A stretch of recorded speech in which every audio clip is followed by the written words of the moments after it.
Very good morning student. आज से हम कॉर्पोरेट अकाउंटिंग SY बीकॉम का अकाउंटिंग स्टार्ट करेंगे। आपने से बहुत सारे लोगों ने डिमांड की ये भी साथ कॉर्पोरेट अकाउंटिंग भी पढ़ाओ, तो आज से हम इसमें के लेक्चर स्टार्ट करेंगे। तो हम ऑलवेज निराली पब्लिकेशन ही फॉलो करते हैं, तो उसमें उन्होंने क्या क्या दिया है, प्रॉफिट प्रायर टू इनकॉर्पोरेशन। तो सबसे पहले हम लोग introduction of process of incorporation of company देखेंगे कि प्रोसेस होती क्या है, ये इनकॉर्पोरेशन मतलब क्या और उसके लिए क्या क्या प्रोसेस फॉलो करनी होती है। Second, difference between incorporation and commencement of company. उसके बाद हम फिर आहिस्ता आहिस्ता इनकम एक्सपेंसेस कैसे डिवाइड किए जाते प्री और पोस्ट में, प्रॉफिट एंड लॉस कैसे बनाया जाता है, मतलब एक्चुअल हम लोग प्रैक्टिकल प्रॉब्लम्स देखेंगे। इलस्ट्रेशन उन्होंने 6 दिए हैं, तो वो 6 के 6 इलस्ट्रेशन में आपको अच्छे से समझाऊंगी, ताकि जो क्वेश्चन आपको सेल्फ स्टडी के लिए दिए हैं वो आप खुद ट्राई कर सकते हो। Okay, so without wasting much time let's start. अब हमें इसमें पहले देखना क्या है, तो चैप्टर का नाम है प्रॉफिट प्रायर टू इनकॉर्पोरेशन। तो प्रॉफिट तो आपको सबको पता है, हमने 11th-12th से सीखा है, when income is more than the expenses that difference between is called profit. अब ये प्री इनकॉर्पोरेशन क्या है, तो प्री मतलब पहले, अब इनकॉर्पोरेशन क्या है, तो देखो यहाँ पे डेफिनेशन उन्होंने दी है, when the running business is taken over from the date prior to incorporation of commencement, the profit earned up to the date of incorporation is known as a pre-incorporation. Okay? I hope नहीं समझ में आया होगा आपको definition, तो चलो थोड़ा picturise समझ के लेते हैं। सो देखो यहाँ पे एक पिक्चर बताती हूँ मैं। ये है प्रमोटर्स, ठीक है, इनका नाम आप XYZ रखो। Now they want to purchase a company. अब नई कंपनी खरीदनी है, लेकिन ये इतना क्लेजी है, इन्होंने बोला हम लोग स्टार्टिंग से नहीं खरीदेंगे, हम स्टार्टिंग से कोई सेटअप वगैरह नहीं करेंगे, हम कोई तो ऐसी कंपनी लेंगे जो ऑलरेडी रनिंग है, जो ऑलरेडी चल रही है, हम उसको ही क्या करेंगे, परचेज करेंगे। तो उन्होंने डिसाइड किया कि ये XYZ कंपनी है, हम इसी को परचेज करेंगे। ओके, अब परचेज करनी है तो उसकी प्रोसीजर तो होती है, लेकिन यूजुअली ये प्रमोटर्स क्या करते हैं कि अकाउंटिंग ईयर जहां से स्टार्ट होता है ना, तभी परचेज करते हैं, तो आगे कैलकुलेशन के लिए profit and loss balance sheet सब मेंटेन करने के लिए इजी जाता है। तो देखो ये अकाउंटिंग ईयर है, अकाउंटिंग ईयर मानो अप्रैल है, तो इन्होंने मशीनरी XYZ कंपनी 1 अप्रैल 20 को खरीदी। अब अकाउंटिंग ईयर अप्रैल से 31 मार्च होता है, ये आपको सबको पता है, हमारा Indian accounting dates April to March. खरीदी तो इन्होंने 1 अप्रैल को, बट इतना आसान तो है नहीं जैसे मार्केट में जाओ सब्जी खरीदो पैसे दो खत्म हो गया। ये कंपनी खरीदनी है, तो ऑफ कोर्स कंपनी खरीदनी है तो हमको बहुत सारे प्रोसीजर फॉलो करने होते हैं, और ये प्रोसीजर इमीडिएटली 1-2 दिन में तो होता नहीं है काम, तो इसको कम से कम 2 महीने 3 महीने 4 महीने ऐसे लगते हैं, और फिर सब प्रोसीजर कंप्लीट होने के बाद इन्हें सर्टिफिकेट मिलता है, that is called incorporation certificate. Okay, लेकिन अब इन्होंने कंपनी तो खरीदी है 1 अप्रैल को, और वो भी रनिंग वाली, मतलब अच्छी खासी चलने वाली कंपनी खरीदी है, तो अब वो ऐसे तो नहीं बोल सकेंगे ना कि अब इनकॉर्पोरेशन सर्टिफिकेट मिलने तो तब तक हम कंपनी बंद रखते, ऐसे तो नहीं होगा। तो उन्होंने क्या डिसाइड किया कि कंपनी खरीदते हैं और हम लोग काम भी हमारा शुरू करते हैं। अप्रैल में खरीदी ना हमने, तो हमारा काम भी हम अप्रैल से ही स्टार्ट करते हैं। मिलने तो जब मिलेगा हमें सर्टिफिकेट तब देखते हैं हम लोग, लेकिन हम हमारा काम तो शुरू करते हैं। लेकिन उनको सर्टिफिकेट कब मिला, 1 जुलाई को। तो जब उन्होंने कंपनी एक्वायर्ड की, मतलब परचेज की, वहां से लेके जब तक उनको इनकॉर्पोरेशन सर्टिफिकेट नहीं मिलता, ये पीरियड को हम कहते हैं प्री इनकॉर्पोरेशन पीरियड। ओके, समझ में आया, प्री इनकॉर्पोरेशन, इनकॉर्पोरेशन सर्टिफिकेट मिलने से पहले जो टाइम होता है उसे हम कहते हैं प्री इनकॉर्पोरेशन। ओके, और उसके बाद जब सर्टिफिकेट मिलता है ऑफिशियली, जब उसका नामकरण होता है, जब ऑफिशियली उसको क्या कहते हैं, एक रेपुटेशन मिलता है, उसके बाद के पीरियड को हम कहते हैं पोस्ट इनकॉर्पोरेशन पीरियड। तो समझ में आया हमारे चैप्टर का नाम क्या है, सो प्री एंड पोस्ट। तो ये चैप्टर में हमको यही सीखना है कि प्री में कौन सा खर्चा हुआ है, कितना हुआ है, और पोस्ट में कितना हुआ है, क्योंकि देखो अकाउंटिंग ईयर तो उनका 1 अप्रैल से 31 मार्च ही रहेगा, तो उनको ये पूरे साल का खर्चा इनकम बताना ही होगा, बैलेंस शीट बतानी ही होगी, प्रॉफिट एंड लॉस बताना होगा। लेकिन ये प्रॉफिट एंड लॉस दो इसमें डिवाइड होगा पीरियड में। एक पीरियड होगा उनका प्री इनकॉर्पोरेशन पीरियड और दूसरा पीरियड होगा पोस्ट इनकॉर्पोरेशन पीरियड। आया समझ में? एंड डोंट वरी, जैसे जैसे आप धीरे धीरे प्रैक्टिकल प्रॉब्लम सॉल्व करोगे ना आपको समझ में आ जाएगा। थ्योरेटिकल शायद आपको स्टार्टिंग में थोड़ा डिफिकल्ट जाएगा, लेकिन एक दो बार प्रैक्टिकल प्रॉब्लम सॉल्व कर दो समझ में आ जाएगा। सो pre period and post period. अब ऑफकोर्स अब बिजनेस तो चल रहा है, बाइंग सेलिंग हो रहा है, खर्चे हो रहे हैं, तो ऑफकोर्स उनको प्रॉफिट एंड लॉस भी होगा।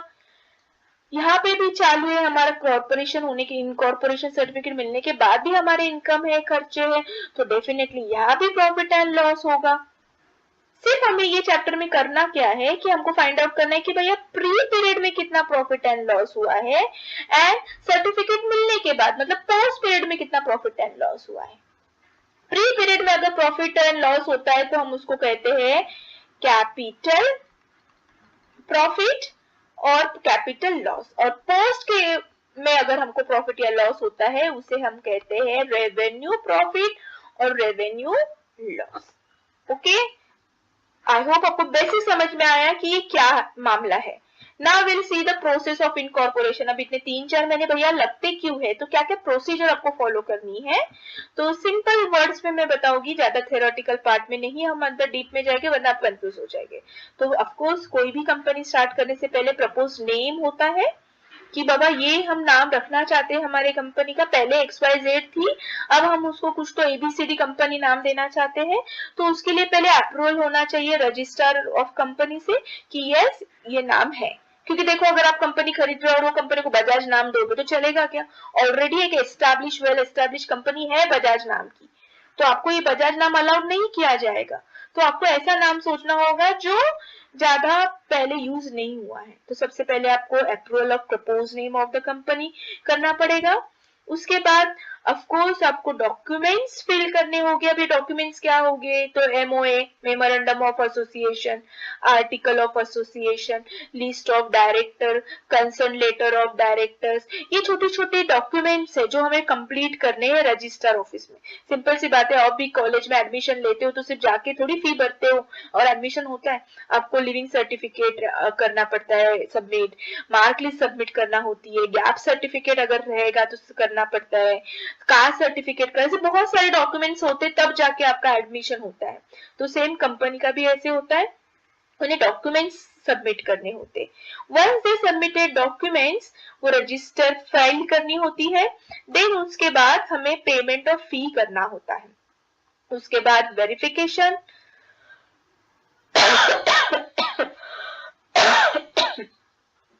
कंपनी के जो भी डॉक्यूमेंट्स है वो वेरीफाई किए जाते हैं और वंस वेरीफाइड डन हमको वो इनकॉर्पोरेशन का सर्टिफिकेट मिलता है फाइनली।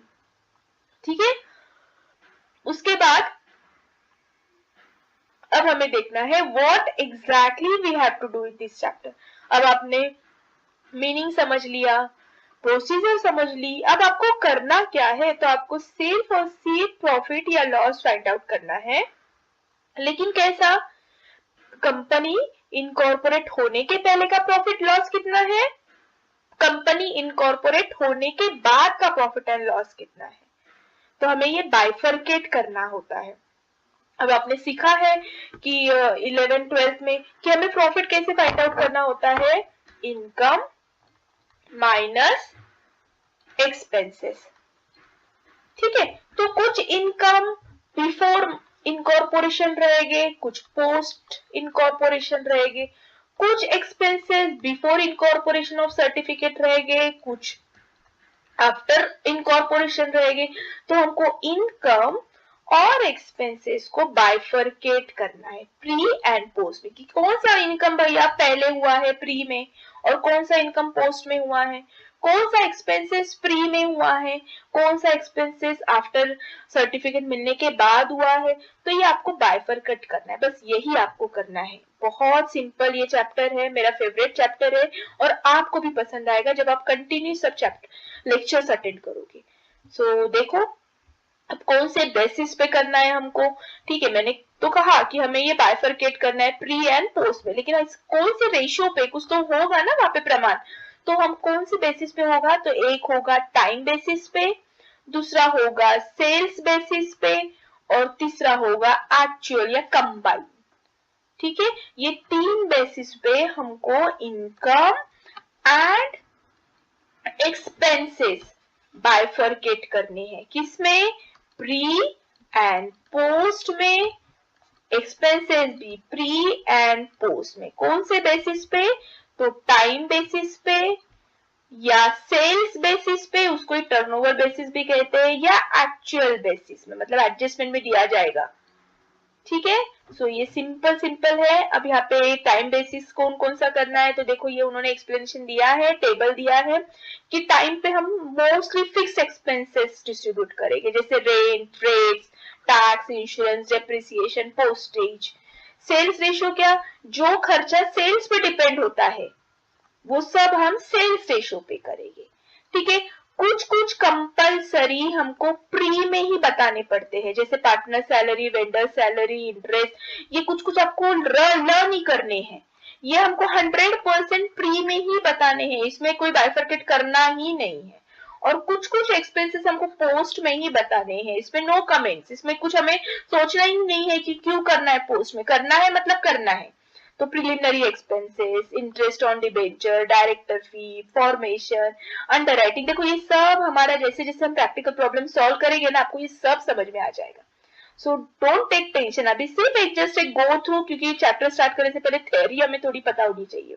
डायरेक्टली प्रैक्टिस हम नहीं कर सकते, प्रैक्टिकल प्रॉब्लम सॉल्व नहीं कर सकते, तो हमें थ्योरी पता होनी चाहिए। तो ये सिर्फ आप सिर्फ एक बार लेक्चर देख लो, बिल्कुल टेंशन मत लो। जैसे जैसे हम प्रैक्टिकल प्रॉब्लम सॉल्व करेंगे आपको बहुत आसानी से जाएगा और आपको भी ये फेवरेट चैप्टर लगेगा। ओके, सो आई होप आपको थ्योरेटिकल बेसिक समझ में आया है। नेक्स्ट लेक्चर से हम लोग हमारे प्रैक्टिकल प्रॉब्लम स्टार्ट करेंगे।